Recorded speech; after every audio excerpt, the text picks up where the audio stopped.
There you go, Jack. Hello, I'm Jack Dorsey. Yes. Can you start to tell us, you had 15 years, you told me, when you started with this idea? Yeah, so I started, when I was 15 years old, I became fascinated with how cities work. And I wanted to understand exactly how they worked. So I taught myself how to program so that I could put a map of my hometown in Manhattan on the screen. And then I learned how to put dots on the map, and then I learned how to move the dots around the map. So suddenly I had this beautiful map with all these like little moving dots going all over the place. But the dots had no meaning. So I was trying to figure out ways to represent something, and I came across taxi cabs, police cars, fire trucks, and ambulances. And I found these public databases of these movements. So suddenly these dots represented these police cars and taxi cabs who were constantly reporting as they roamed about the metropolis where they were and what they were doing. So this was awesome, and I continued to work with systems like this for a while until about 2000, when IM got very big in my life, and I wanted the same thing for my friends. I wanted to get away from the computer. I wanted to report and share where I was and what I was doing, and I wanted to keep my friends in my pocket at all times.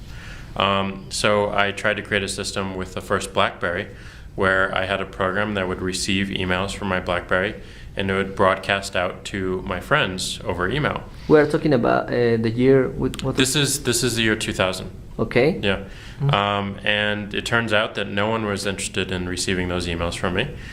So the time just wasn't right, and timing is a big part of every project, of every endeavor. And the timing was right in 2006 when SMS got very big in this country, in the US, I mean. And I personally just fell in love with the technology. I loved how simple it was. I loved how rough around the edges it was. I loved that it was accessible by everyone. And I loved that I could take my $20 phone and go out in the middle of Mexico City and share everything I was seeing. So I brought this idea up to a company I was working at called Audio, which was a podcasting company. And we were working on podcasting tools, and we were looking at mobile phones and group communication. And I brought the idea up, and I was given 2 weeks and one other programmer to make it happen and see if there was something there. So in 2 weeks, we built the system. And on March 23rd of 2006, I sent the first update, and it was inviting coworkers. And I invited my coworkers, and everyone fell in love with the technology and the service. And little by little, we took more and more people to work on this new project. And in April of 2007, we spun it out as Twitter Incorporated, and it became its own entity. Great. 2 weeks only. 2 weeks. Can you tell me how were that 2 weeks? What did you do? How did you start? Did you sleep? And did you did any? Or it was like a creative blast of. Oh yeah, we worked nonstop, and the best moments were when we got SMS working. We had a very simple website.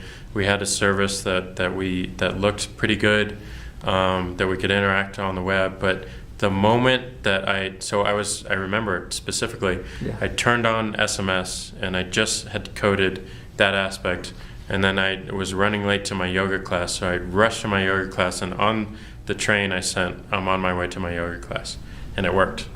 And that was just the best feeling ever. And then I started receiving messages from my coworkers, because now they knew that SMS was working, so they were updating from their phones, and suddenly we have the immediacy. Suddenly we have everything that I wanted to achieve over those past 15 years.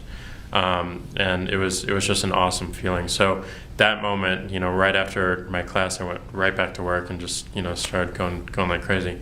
And yeah, it was a great time. Great. That feeling has multiplied by millions and millions of people that are using this tool. Yes. Yeah. Can you describe it?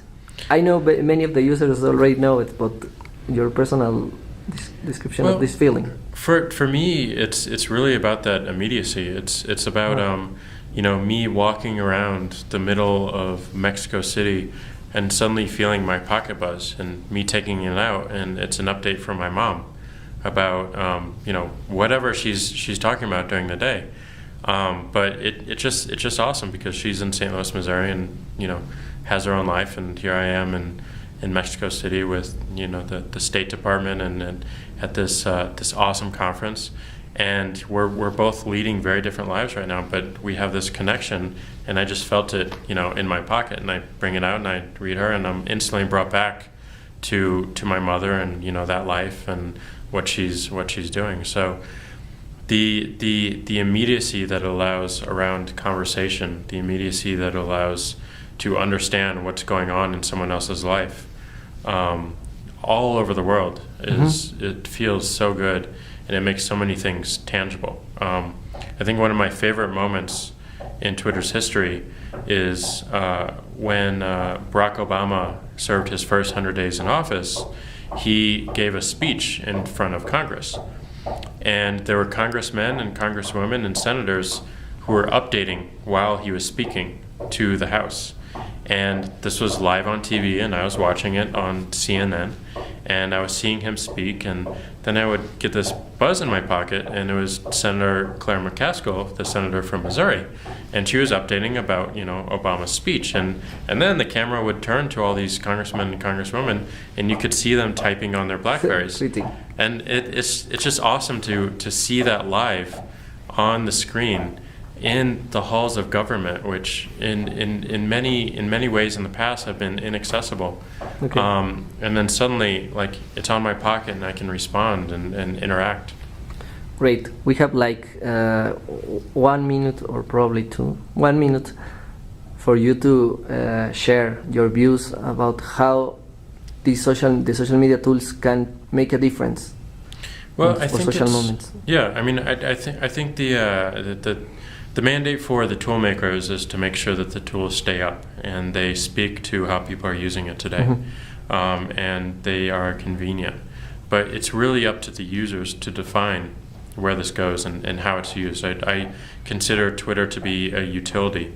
I consider it to be akin to electricity, akin to any communication device that we have today.